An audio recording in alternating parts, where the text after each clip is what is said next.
Le franc CFA, un héritage colonial qui doit disparaître pour l'avenir de l'Afrique. Le franc CFA, monnaie imposée à plusieurs pays africains, est un vestige d'une époque révolue où la France exerçait un contrôle direct sur ses anciennes colonies. Malgré l'indépendance politique de ces nations, le franc CFA demeure un symbole d'une domination économique persistante. Cette monnaie, qui est censée faciliter les échanges au sein de l'Union économique et monétaire ouest-africaine, UEMOA, et de la Communauté économique et monétaire de l'Afrique centrale, CEMAC, est en réalité un frein au développement des économies africaines. D'abord, un outil de contrôle, le franc CFA est devenu un fardeau pour les États africains qui continuent de le porter sur leurs épaules, contraints par la France. Une histoire de soumission, la monnaie imposée par la France. L'origine du franc CFA remonte à 1945, une époque où la France, bien victorieuse de la Seconde Guerre mondiale, cherchait à maintenir une domination économique sur ses colonies africaines. Créée dans l'après-guerre pour régir les échanges commerciaux entre la France et ses anciennes colonies, cette monnaie a rapidement servi à assurer la prééminence de la France sur les politiques monétaires des pays africains. Les nations africaines devaient, et doivent encore, déposer une partie de leurs réserves en devises à la Banque de France, renforçant ainsi leur dépendance économique. Ce système de garantie de convertibilité a fait du franc CFA un outil de contrôle. La France impose la stabilité monétaire de ses anciennes colonies tout en exploitant leurs richesses pour maintenir une position dominante sur le marché international. En retour, les pays africains sont privés de leur liberté économique, de leur capacité à ajuster leur politique monétaire pour répondre aux besoins spécifiques de leurs économies locales. Les États africains sont alors contraints de maintenir des taux d'intérêt et des politiques économiques qui favorisent davantage la France que leurs propres intérêts nationaux. Le franc CFA, un fardeau qui étouffe l'Afrique. Les conséquences du franc CFA pour l'Afrique sont multiples et insidieuses. La perte de souveraineté monétaire est le principal problème. En ne pouvant pas contrôler leur propre monnaie, les pays africains sont pris dans un piège économique qui les empêche de prendre des décisions adaptées à leurs propres besoins. Lorsque les crises économiques mondiales frappent, ou lorsque des fluctuations imprévues se produisent dans les marchés mondiaux, les pays africains ne peuvent pas dévaluer leur monnaie ou modifier leur taux d'intérêt pour répondre à ces chocs économiques. Ils sont piégés dans un système qui leur est imposé sans aucune flexibilité. De plus, le franc CFA lie directement l'économie des pays africains à celle de la France et de l'euro. Lorsque l'euro fluctue, les pays africains subissent une instabilité qu'ils ne peuvent pas contrôler. Les gouvernements africains sont contraints de maintenir des réserves de devises qui sont principalement gérées par la France, un système qui profite directement à la stabilité économique de la France, tout en privant les économies africaines de la possibilité de se développer de manière autonome. La monnaie commune des pays de la zone CFA favorise également les échanges inégaux. Les pays producteurs de matières premières, souvent les plus pauvres, voient leurs ressources naturelles exploitées au profit de puissances étrangères. Cela crée une économie de dépendance où les pays africains continuent de produire pour des marchés extérieurs au lieu de développer des industries locales et de créer de la valeur ajoutée sur le continent. L'impact détourné, un contrôle invisible de la France sur l'Afrique, l'influence continue de la France sur l'Afrique via le franc CFA est le reflet d'une réalité post-coloniale. La France n'est pas seulement un acteur économique, elle est devenue un gardien invisible, assurant qu'aucune puissance émergente, qu'aucune politique d'indépendance véritable ne puisse voir le jour en Afrique. La France a su transformer la dépendance économique en un levier géopolitique, influençant le choix des dirigeants africains et soutenant ceux qui lui sont favorables. Les dérives de la réforme du franc CFA, une faible tentative de détachement, en 2019, la France, sous la pression croissante des mouvements panafricains, a annoncé une réforme du franc CFA, rebaptisée l'ECO. Cette réforme a pour objectif de retirer la France du contrôle direct de la monnaie, tout en conservant la parité avec l'euro. Cette mesure, présentée comme un progrès, a été perçue comme un simple ajustement cosmétique, une tentative de calmer les critiques tout en maintenant l'architecture de contrôle monétaire intacte. Après les indépendances formelles des années 1960, la France a conservé une influence profonde sur ses anciennes colonies africaines. Cette influence ne se limite pas simplement à une domination culturelle ou historique, mais s'étend à des rapports politiques militaires et économiques complexes, souvent perçus comme des formes modernes de néocolonialisme. Ce système, que l'on appelle la France-Afrique, désigne les relations de pouvoir et d'influence entre la France et ses anciennes colonies, qui continuent de marquer la politique et l'économie de nombreux pays africains. Les relations entre la France et l'Afrique reposent sur des accords secrets, des liens économiques et des interventions militaires, permettant à la France de maintenir un contrôle direct ou indirect sur les affaires africaines. Ce contrôle n'est pas toujours visible à l'œil nu, mais il est exercé à travers des mécanismes subtils qui perpétuent la dépendance des États africains vis-à-vis de la France. Les bases militaires françaises en Afrique, notamment au Sahel, au Niger, au Tchad et à Djibouti, sont des symboles de cette domination continue. Si ces installations sont souvent justifiées par des raisons de sécurité régionale, elles sont aussi un levier stratégique pour la France, lui permettant de garder une présence militaire forte dans une région stratégique, riche en ressources et touchée par des conflits complexes. Cette présence militaire, loin de disparaître après les indépendances, est au contraire renforcée sous couvert de lutte contre le terrorisme. De plus, les interventions militaires françaises, comme celles au Mali sous l'opération Barkhane, ont suscité de nombreuses critiques. Bien que la France se positionne comme un acteur central dans la lutte contre le terrorisme au Sahel, ces interventions ont parfois exacerbé les tensions locales et ont conduit certains pays à remettre en question la légitimité de la présence militaire française. Ces actions ne se contentent pas d'être des réponses à des crises.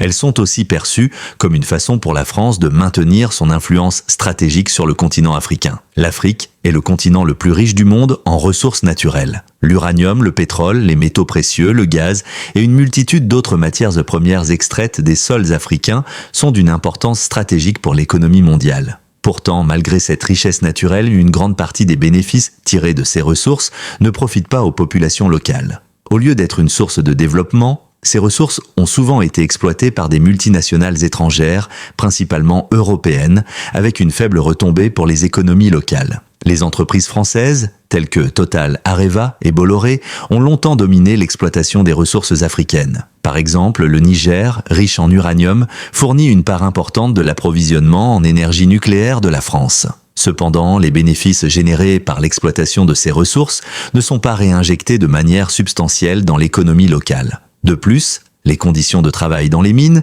les impacts environnementaux de cette extraction et la faible fiscalité appliquée aux multinationales étrangères soulèvent des questions éthiques et économiques majeures. La situation est similaire dans d'autres pays comme la République démocratique du Congo, qui regorge de minerais précieux, dont le cobalt, indispensable à la fabrication de batteries pour les voitures électriques et les appareils électroniques. Bien que l'Afrique soit riche en ressources, elle reste pauvre car elle n'arrive pas à tirer un avantage équitable de ses richesses naturelles. L'exploitation par des entreprises étrangères, souvent soutenues par les gouvernements de leur pays d'origine, ne fait qu'accentuer cette situation de dépendance. Face à cette domination historique, certains pays africains commencent à réévaluer leurs relations avec la France et cherchent à se diversifier géopolitiquement. Cela se traduit par un rapprochement avec d'autres puissances mondiales comme la Chine, la Russie ou certains pays du Moyen-Orient. L'objectif est de diversifier les partenariats économiques et militaires et d'éviter une dépendance excessive vis-à-vis d'une seule puissance. Troisième partie,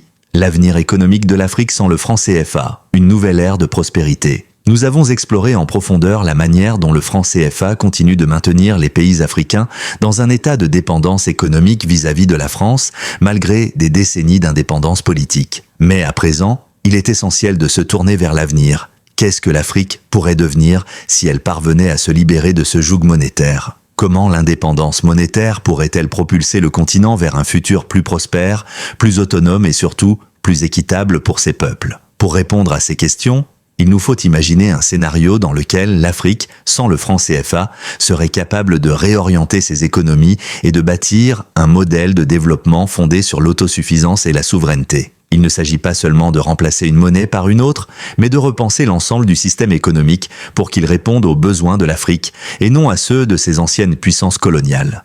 La fin de la soumission économique, un nouveau modèle monétaire pour l'Afrique.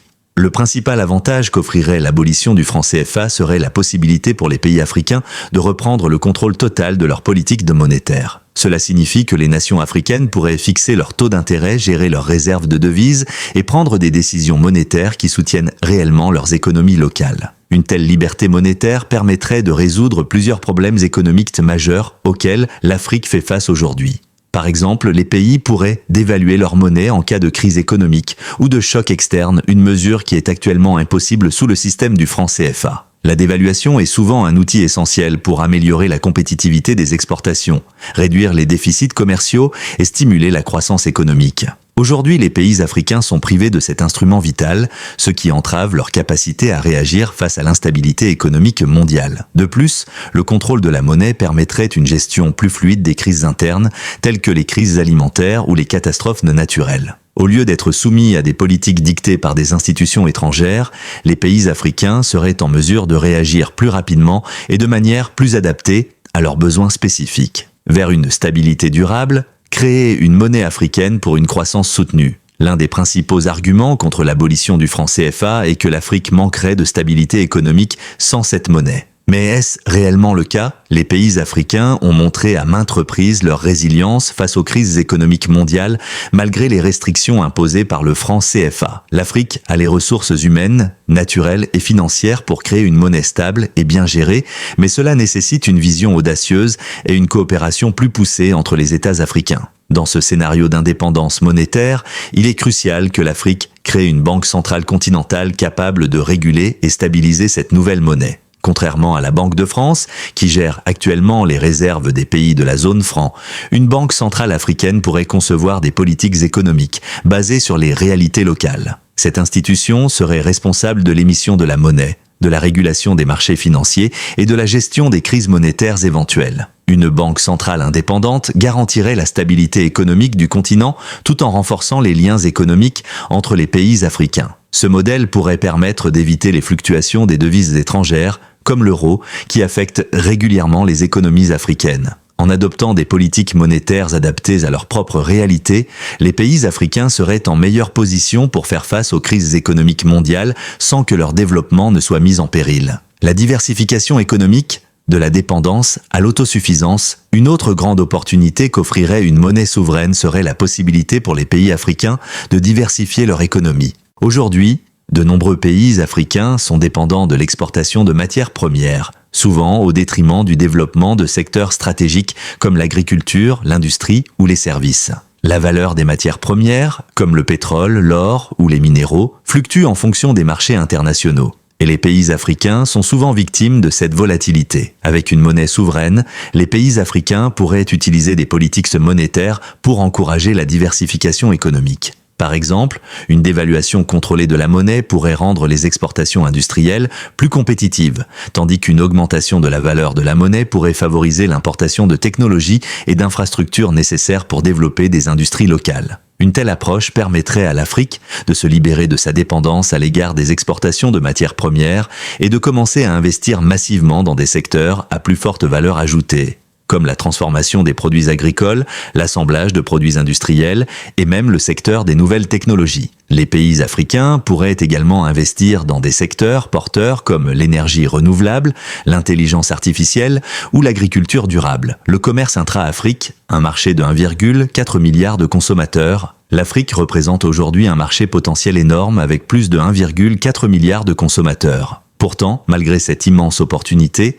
les échanges commerciaux intra-africains restent limités en raison des barrières monétaires, douanières et logistiques. Le franc CFA, en maintenant les pays africains dans un système économique fragmenté, empêche de véritables échanges économiques entre les États du continent. Chaque pays travaille dans une bulle monétaire, ce qui complique la circulation des biens et des services au sein du continent. Avec une monnaie souveraine et un système financier intégré, l'Afrique pourrait non seulement augmenter ses échanges commerciaux intra-africains, mais aussi créer des chaînes de valeur régionales. Par exemple, un pays producteur de pétrole pourrait s'associer avec un autre pays qui possède des capacités industrielles pour transformer cette matière première en produit défini, réduisant ainsi la dépendance aux exportations de matières premières. Ce genre de collaboration permettrait également de stimuler la création d'emplois dans des secteurs variés et d'encourager les petites et moyennes entreprises locales. À long terme, ces échanges intra-africains renforceraient les économies locales et régionales tout en réduisant la dépendance vis-à-vis des marchés étrangers. Les jeunes Africains, le catalyseur d'une révolution économique. Les jeunes Africains sont une force motrice de l'économie du continent.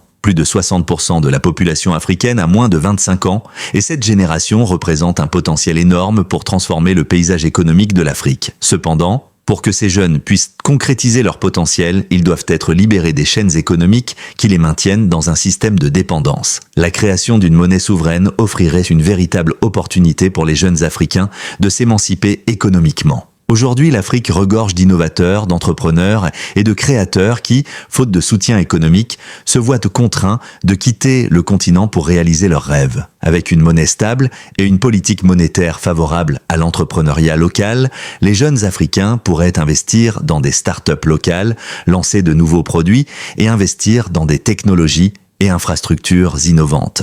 Les gouvernements africains devraient mettre en place des programmes d'incitation pour soutenir les jeunes entrepreneurs en leur offrant un accès facile au crédit, à la formation et à des infrastructures de qualité. De plus, une monnaie commune soutiendrait les investissements locaux et renforcerait la coopération entre les jeunes entrepreneurs africains. Les défis à surmonter, une transition difficile mais essentielle, bien que le potentiel pour l'Afrique sans le franc CFA soit considérable, il reste des défis importants à surmonter. Les transitions économiques ne sont jamais simples, et il faudrait beaucoup de volonté politique pour réussir une telle réforme.